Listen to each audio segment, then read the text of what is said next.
Prism से अपवर्तन पर आधारित प्रश्न। तो कुछ इसमें मैंने इंपोर्टेंट क्वेश्चन लिए हैं 4 से 5, जो थोड़े से करने आपके लिए मुश्किल थे, उनको लिया है मैंने। एक प्रकाश किरण किसी समबाहु कांच के प्रिज्म में, समबाहु बोलते ही यहां इसमें आपको प्रिज्म, इसका डायग्राम नीचे दिया गया है। प्रिज्म कोण ए यानी आपको 60 डिग्री दिया हुआ है। मैं लिख लेता हूं, ए दे रखा है 60 डिग्री, क्योंकि समबाहु कांच प्रिज्म बोल दिया उसने। ए बी पर आपतित होती है, तो उसके नीचे आप देख सकते हो ये ए बी है, ये ए सी है, तो ए बी पर आपतित होती है, यानी ए बी पर इस तरह से आ रही होगी। तथा न्यूनतम विचलन कोण 30 डिग्री का है, और न्यूनतम विचलन कोण क्या होता है? डेल्टा है, ये 30 डिग्री का है। तो प्रिज्म से गुजरने वाले प्रकाश की चाल ज्ञात कीजिए। दूसरा, आगे जो क्वेश्चन दिया गया है, आप यहां से समझें इस क्वेश्चन को कि यहां तक ये क्वेश्चन कंप्लीट है, और यहां से दूसरा क्वेश्चन स्टार्ट होता है इसी का, मतलब सेकंड भाग, जो थोड़ा सा कंफ्यूज करता है कि क्वेश्चन पूरे को एक साथ बोल रहा है जबकि ये दूसरा हिस्सा है। तो पहले क्वेश्चन को हम शुरू करते हैं, और पहले क्वेश्चन में पूछा है प्रिज्म से गुजरने वाले प्रकाश की चाल ज्ञात कीजिए, यानी स्पीड ऑफ लाइट, प्रकाश की चाल कितनी होगी। मैं यहां बना लेता हूं अलग।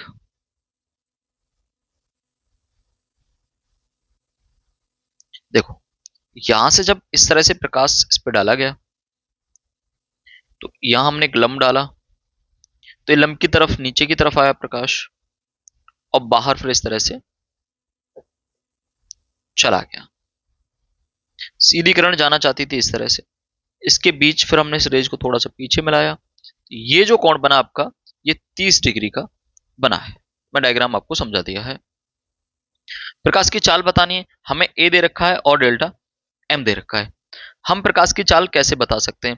प्रकाश की चाल के लिए हमें इस प्रिज्म का अपवर्तनांक चाहिए बस, और कुछ नहीं चाहिए। तो अपवर्तनांक के लिए क्या चाहिए? ये आपका ए और बी। ए बी पृष्ठ के लिए आई पता चल जाए, कैसे भी ये आई, ये तो हम फाइंड कर सकते हैं। कैसे? हमें पता है आई इज इक्वल टू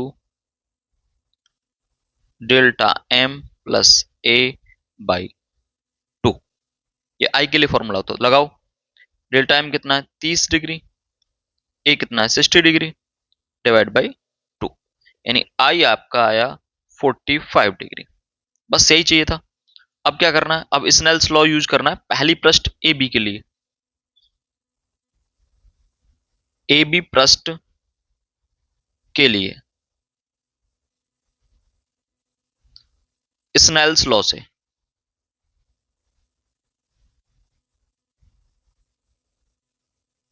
क्या है? Sine I upon sine R is equal to अपवर्तनांक। अपवर्तनांक भी ना लिखूं तो n2 अपॉन n1, और बाहर क्या है? n1 एयर है, और n2 क्या है? इसी ग्लास का है, जो भी प्रिज्म है उस कांच का है। साइन आई, आई हमने अभी निकाला, यानी साइन 45। अब आर नहीं दे रखा, बट अल्पतम विचलन की स्थिति में मैं लिख देता हूं यहां साइड में, a is equal to 2r और r is equal to a by 2। तो a कितना? 60 डिग्री, 30 हो जाएगा, तो नीचे साइन 30। लिखो वैल्यू, साइन 45 की 1/√2 और साइन 30 की 1/2। अंदर का अंदर, बाहर का बाहर, मल्टीप्लाई 2/√2 कैन बी राइट √2। दो को बदल लो, √2 इंटू √2 में बदल लेंगे दो को, नीचे से √2 काट देंगे और √2 आ जाएगा। मतलब आपका अपवर्तनांक आ गया n√2। किसका? इस प्रिज्म का। n1 तो 1 होता है, इसलिए मैंने जो आप देख रहे हैं राइट साइड में जो वैल्यू आई है, क्योंकि n1 1 है, इसके नीचे 1 भी आएगा, बट 1 है इसलिए हमने इसको सिर्फ √2 ले लिया। अब इसने पूछा क्या था क्वेश्चन में? प्रकाश की चाल। ये नहीं पूछा था, बट उसके लिए हमें जरूरत थी प्रकाश की चाल। थोड़ा बड़ा क्वेश्चन था। प्रकाश की चाल क्या होगी? चाल में और अपवर्तनांक में संबंध है।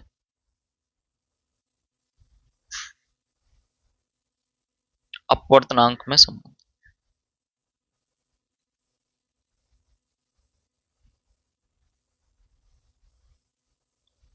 क्या रिलेशन है?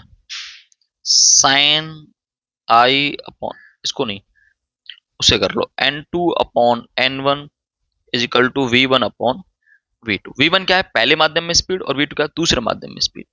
पहले माध्यम एयर है और हमें दे रखा है नीचे प्रकाश की चाल 3 गुणा 10 की घात 8 मीटर पर सेकेंड है। निकाल लो यहां से, n2 हमने भी निकाला √2, n1 1 है इक्वल टू v1 3 गुणा 10 की घात 8 और v2 हमें फाइंड करना है। That mean v2 is equal to 3 गुणा 10 की घात 8 बाई √2। ये आपका आंसर होगा मीटर पर सेकेंड में। क्लियर? एक क्वेश्चन तो ये हुआ, थोड़ा बड़ा क्वेश्चन है, मतलब एक ही में उसने कई सारी चीजें पूछ ली हैं। अब दूसरा क्वेश्चन हम पढ़ते हैं कि ए बी पृष्ठ पर आपतन कोण ज्ञात कीजिए। ए बी पृष्ठ पर आपतन कोण ज्ञात कीजिए ताकि निर्गत किरण AC से स्पर्श करते हुए निकल जाए। मतलब अब इस बात का इससे कोई लेना देना नहीं है। देखो आपतन कोण तो हमने पहले भी निकाल लिया है, बट अब दूसरा केस है कि आपतन कोण तब फाइंड करना है जब निर्गत किरण AC से स्पर्श करते हुए चले जाए। मतलब यहां डाली गई, फाइंड अंदर आई, फिर इसके बाद सीधे ऐसे करके चली जाए AC के ऊपर ऐसे करके, तो फिर I कितना होने वाला है ये आपको फाइंड करना है। अब इसको निकालते हैं। इसके लिए मैं एक और डायग्राम बनाऊंगा। मैं बोल रहा था क्वेश्चन बड़ा है, थोड़ा ऊपर वाले को मैं कंप्रेस कर दिया है।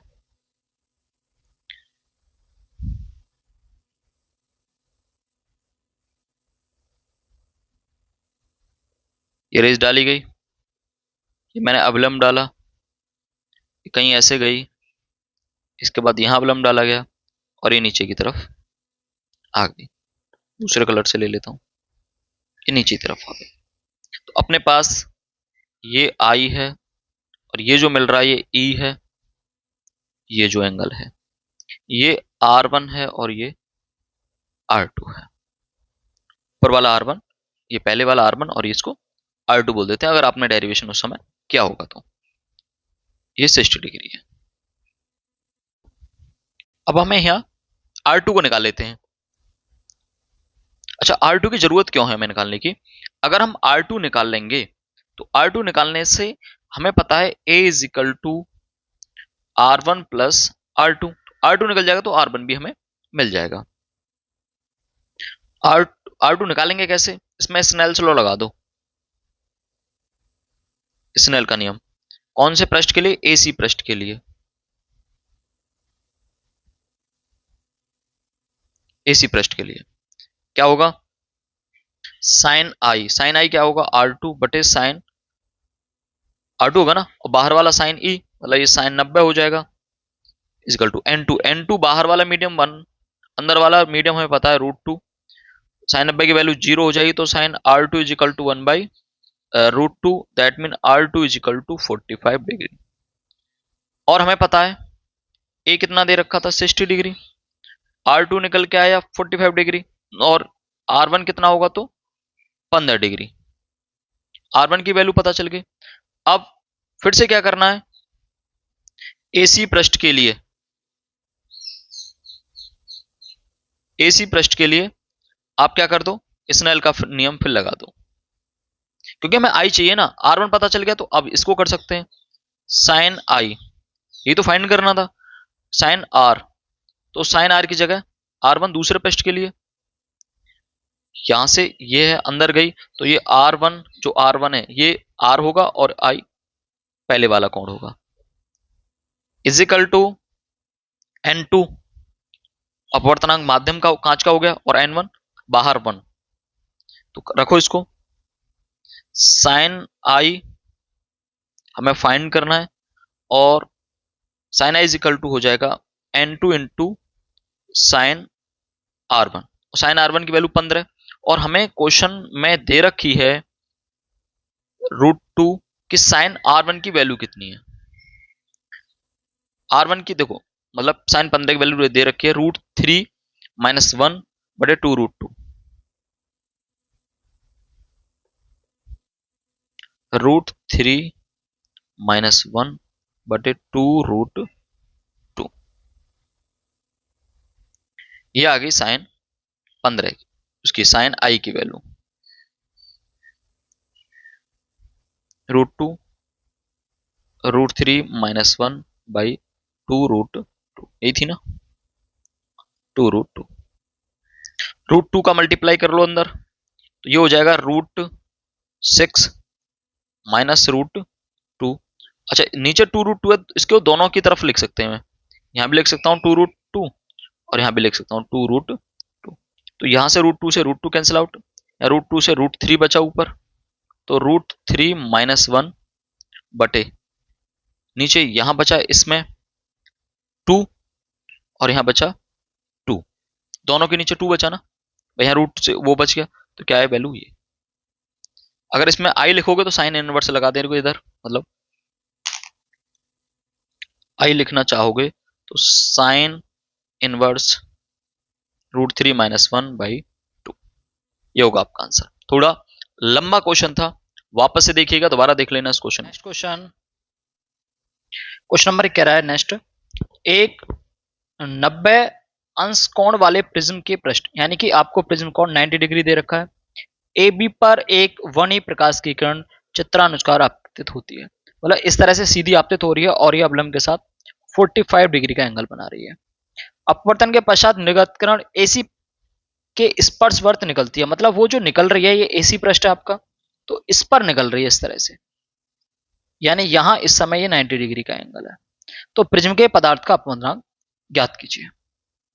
तो यहां हमें दो एंगल दे रखे हैं, एक तो ये एंगल आई और यहां एंगल ई, और क्या दे रखा है आपको, ये 90 डिग्री दे रखा है। क्या क्या दिया हुआ है, दिया है I = 45 डिग्री और E = 90 डिग्री और A = 90 डिग्री। हमें निकालना क्या है, n फॉर अपवर्तनांक, ठीक है। तो n तो एक ही रिलेशन है, या तो आप इस वाले पृष्ठ के लिए ए बी पृष्ठ के लिए अपवर्तन उसका फॉर्मूला लगा दो अपवर्तनांक का स्नेल्स लॉ का, या इसके लिए। बट यहाँ एक चीज हमें पास दोनों चीज में से कंप्लीट नहीं है, अगर इसके लिए लगाएं तो अंदर वाला कोण नहीं है, ये होना चाहिए हमारे पास R1। अगर इसके लिए निकालें तो यहाँ R1 नहीं है, बाहर वाला है, तो दोनों में से एक चीज नहीं है दोनों में, तो हम क्या करते हैं, दोनों पृष्ठों की मदद ले लेते हैं और वहां से रिलेशन बना लेंगे। पहले हम ले रहे हैं एसी पृष्ठ के लिए, एसी पृष्ठ के लिए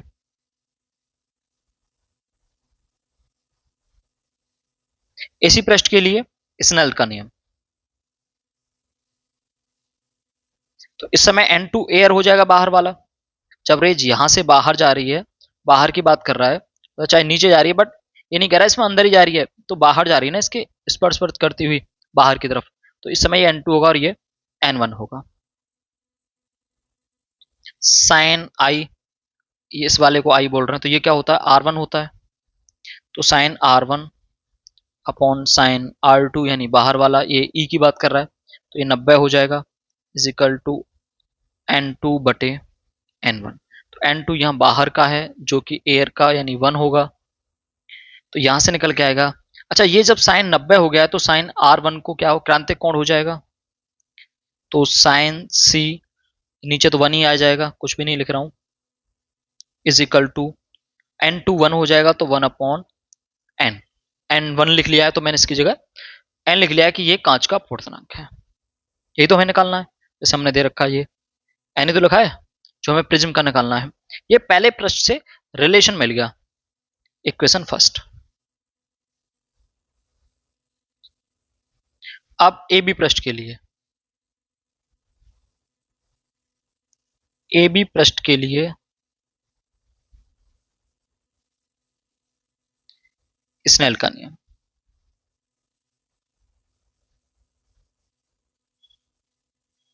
इसके लिए लगाते हैं। देख लो, यहां ये वाला आई होगा, पीछे ये वाला R2 होगा, ये हमें पता नहीं है, इसको सॉरी यहां मैंने R1 लिखा है ना, इसको ये R2 होता है, ये R1 होता है, तो अब हमें R1 निकालना है। तो साइन आई तो हमें दे रखा 45 बटे साइन R, वो R1 है, = N2, ये प्रिज्म का है, बटे N1, ये 1 हो जाएगा, बाहर का है, क्योंकि यहां दूसरी ए बी पृष्ठ के लिए यहां से जाने के लिए ये N1 होगा और ये N2 होगा। अच्छा, यहां से भी हमें n मिलने वाला है। क्लियर? वैसे हम वैल्यू रख लेते हैं आगे। यहाँ साइन 45 साइन R1, तो मैं साइन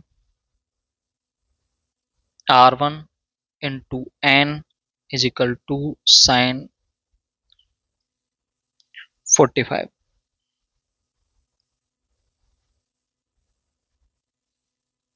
ओके। हाँ, एक चीज और कर लेते हैं।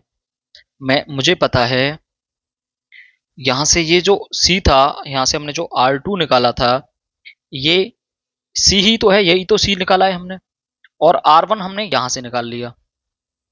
ठीक है, यहां से निकाल लेंगे R1। मैं एक काम कर लेता हूं, यहां मैं जानता हूं, अभी इसको काट देता हूं कि R1 plus R2 is equal to A होता है, और A कितना दे रखा है, 90। तो R1 इज इक्वल टू क्या हो जाएगा, 90 माइनस R2, और R2 के ही तो बराबर C लिखा था हमने।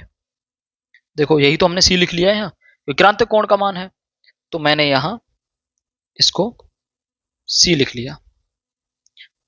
इसको यूज करेंगे मेनली। अरे क्या बन गया, R1 is equal to 90 minus C। अब यहां R1 की वैल्यू रख देते हैं, कहां, यहां sine 90 minus C, 90 minus C इंटू n इजिकल टू साइन 45। अभी वैल्यू नहीं रख रहे हैं कुछ भी। साइन 90 माइनस C को मैं कॉस लिख सकता हूं, कॉस C इंटू n, या इसको डिवाइड में भेज दो, साइन 45 डिवाइड बाई। अब देखो, कॉस तो कहीं फॉर्मूले में आता नहीं है, कॉस को साइन में चेंज कर लो। तो हम जानते हैं cos theta is equal to, cos square theta is equal to 1 minus sine square theta.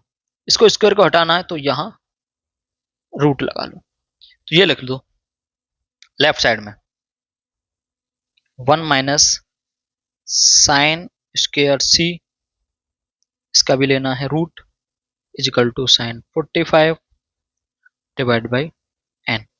n तो निकालना ही है हमें, रखिए। अच्छा, साइन C की वैल्यू ये रही, यहां से साइन C, तो साइन C क्या हो जाएगा, 1 अपॉन n, तो 1 अपॉन n लिख देंगे हम।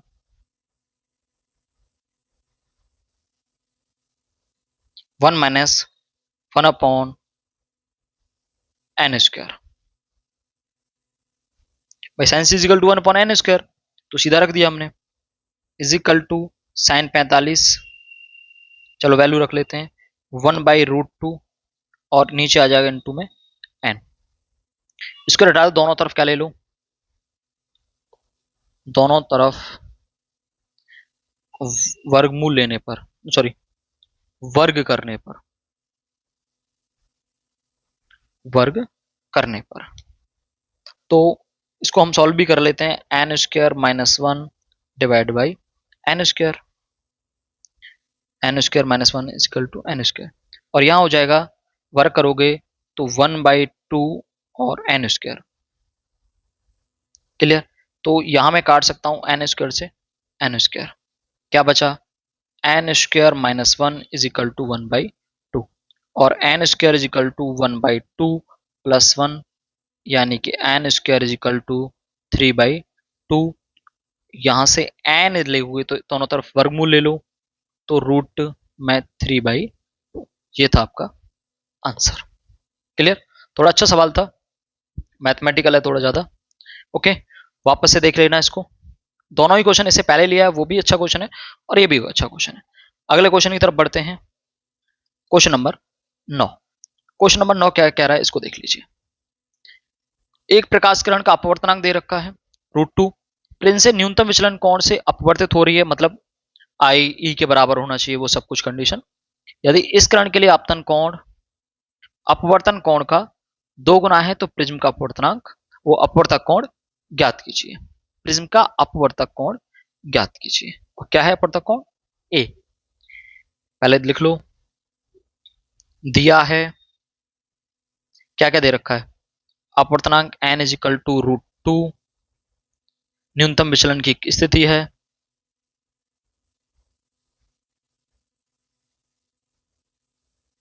न्यूनतम विचलन स्थिति है। अगर न्यूनतम विचलन नहीं होगा तो फिर केस बदल जाता है, और आपतन कोण अपवर्तन कोण का 2 गुना है।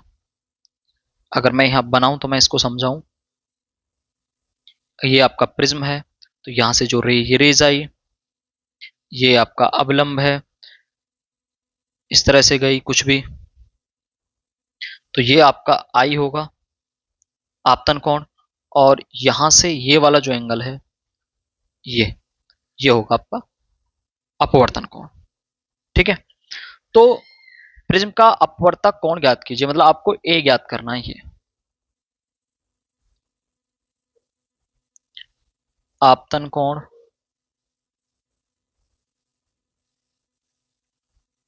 आपतन कोण 2 गुना है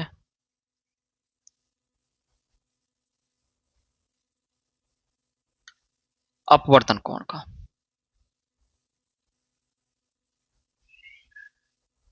ये सब दिया गया है, ज्ञात करना है ए बराबर क्या होगा।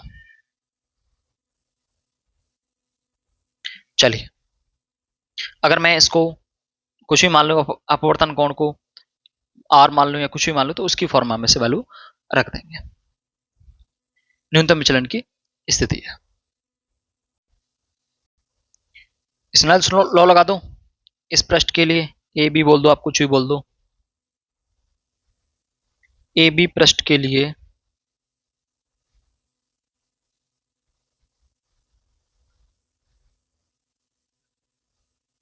स्नेल का नियम, साइन आई बटे साइन आर, अपवर्तन कोण R1 जिसे मान रहे हैं, इज इक्वल टू N2 यानी कि √2।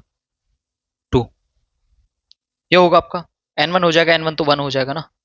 तो यहां इसने बोला है कि जो I है आपतन कोण है वो 2 गुना है अपवर्तन कोण का, तो मैं I की जगह 2R लिख दूं। ओके, फिर मैं इसे क्या बोलूंगा, sine R into √2 is equal to sine, या मत लिखो इसको, ऐसे यहीं के ही मैं कर देता हूं। साइन 2R को आप क्या बोल सकते हैं, इसको इसको आप लिख सकते हैं 2 साइन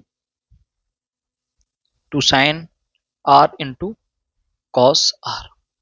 ओके, रखो तो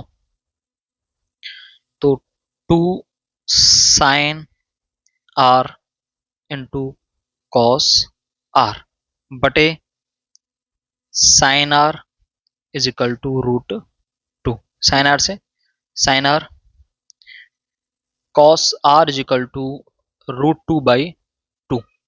आप जब इसे कैलकुलेट करोगे तो कितना आएगा, 1/√2।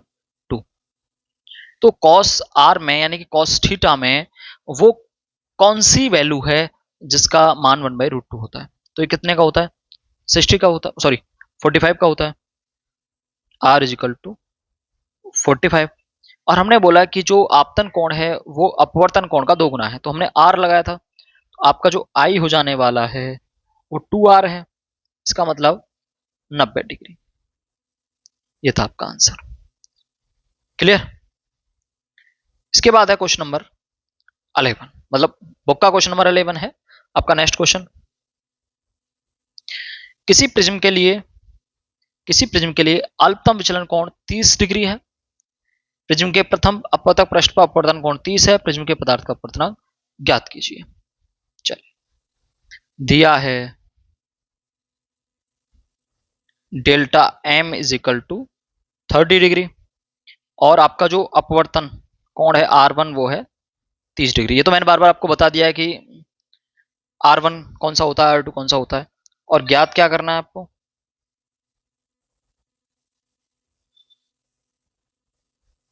कि N क्या होगा, प्रिज्म का अपवर्तनांक क्या होगा।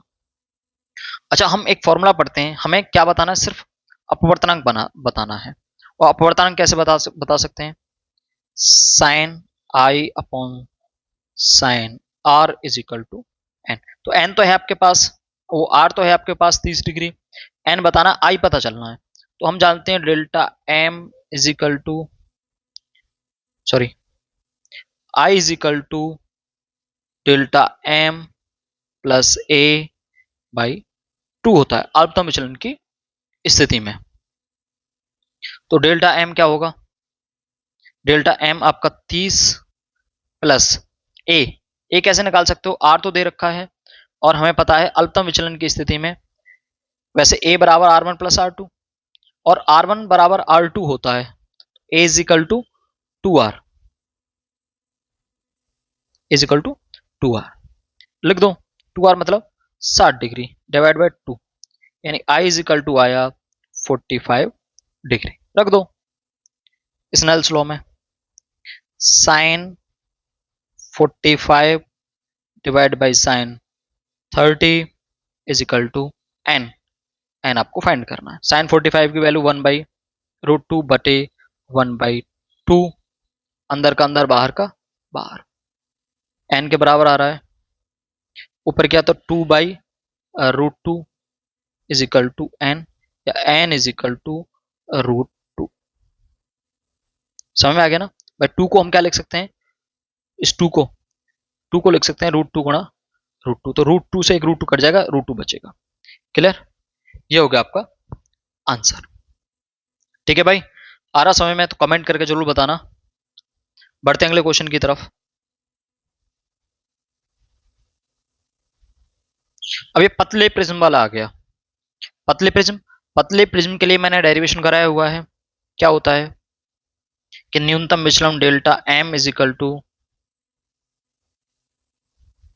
N minus 1 into A. तो रखिए, इसमें क्या बोला गया है कि पतले प्रिज्म को, जो भी इसका रिफ्रैक्टिव इंडेक्स है एयर के रिफ्लेक्स में, एक प्रकाश किरण का न्यूनतम विचलन कोण 40 डिग्री दे रखा है। यदि प्रिज्म को इस लिक्विड में डुबो दिया जाता है तो न्यूनतम विचलन कोण क्या होगा। तो दो केस हो गए आपके।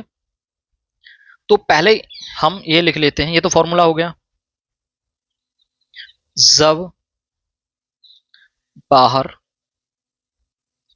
हवा हो, मतलब उसके दोनों तरफ हवा हो, तो delta M is equal to, तो इसे लिखेंगे n ji by n a minus 1 into A. जो चीज बाहर होती है उसे नीचे लिखते हैं। सेकंड,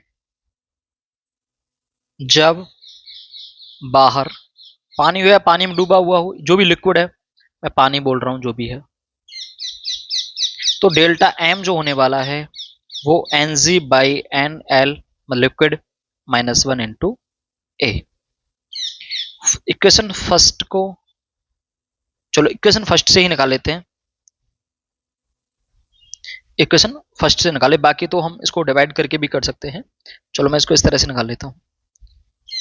इक्वेशन फर्स्ट को लेते हैं पहले हम। इसको क्या करना है, डेल्टा एम दे रखा है 40 is equal to N G आपका 3/2, नीचे 1 है, एन का तो ए का तो 1 होता है, 1 इंटू ए। यहां से ए निकाल लो, ए इज इक्वल टू 3/2 माइनस, यानी 1/2, यहाँ 1/2 ए के साथ, और इधर है 40, तो ए इज इक्वल टू 40, 1/2 का यहाँ क्या होगा, भाग में, तो ये गुणा में तो भाग में आ जाएगा, 1/2, 2 चली जाएगी ऊपर, यानी कि 80 डिग्री आया आपका ए। क्या करना है, ए की वैल्यू को दूसरे में लगा दो, delta M is equal to NG कितना है, एनजी है 3/2 और एनएल दे रखा है 5/4। देखो ये दे रखा है, एनएल दे रखा है 5/4 बटे 5/4 माइनस 1 इंटू ए मतलब 80, अंदर का अंदर मल्टीप्लाई और बाहर का बाहर, 4 तिया 12 बटे 5 दूनी 10 गुणा 80, 0 से 0 काटो, 5 दूनी 10, 4 तिया 12, सॉरी सीधा नहीं है, इसमें -1 भी करना है, तब इंटू 80 है, तो 12 माइनस 10 बटा 10 गुणा 80, तो 2/10 गुणा 80, 0 से 0 काटो, 8 दूनी 16 डिग्री आपका आंसर आ गया। मतलब इसमें जो जो सही क्वेश्चन थे मैंने वो ले लिए हैं, बाकी तो आराम से फॉर्मूले बेस्ड क्वेश्चन है, तुम कर सकते हो। ठीक है, तो इसके बाद मिलते हैं अगली वीडियो में। अगर चैनल सब्सक्राइब नहीं किया तो कर लेना, और अपने फ्रेंड सर्कल में जो भी हैं आपको लगता है वहां पे से शेयर कर देना वीडियो को।